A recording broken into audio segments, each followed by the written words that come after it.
आज दिनांक 12 अगस्त 2024 वार सोमवार श्रावण सुदी अष्टमी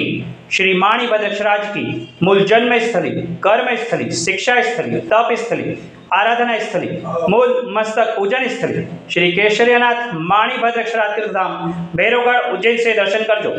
धारे लो सौकाम सिद्ध करवा क्षोदेव साचा तमे नैवेग्नो सगला विनाश करवा छो शक्तिशाली तमे सेवे जे चरणों खरा हृदयथी तेने उपाधि नथी एवा श्री मणिभद्र देव तमने वंदो घना भावथी देवा सुख समस्त जनने जे छे सदा जागता सेवा ना करनार ना पलकमा कष्टो बधा कापता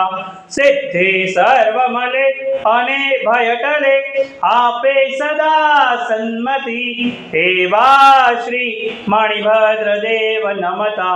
आनंद थाए अति आनंद थाए अति ओम सियाऊसा नमः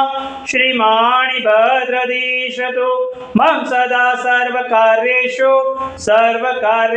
सिद्धिं हे तपालक्षणाय शासन रक्षक एकावतारी प्रत्यक्ष चमत्कारी श्री माणिभद्रक्षराज समस्त साधु साध्वी भगवान श्रावक श्राविकाओं के रोगों का नाश करना, सभी की आदि व्याधि उपाधियों का नाश करना। हे तपालक्ष नायक शासन रक्षक एकावतारी प्रत्यक्ष चमत्कारी श्री माणिभद्रक्षराज समस्त साधु साध्वी भगवान श्रावक श्राविकाओं की तप आराधना साधना को सिद्ध करना, सभी की मनोवांछित इच्छाओं को पूर्ण करना। बोलो श्री माणिभद्रक्षराज की जय, सच्चा देव की।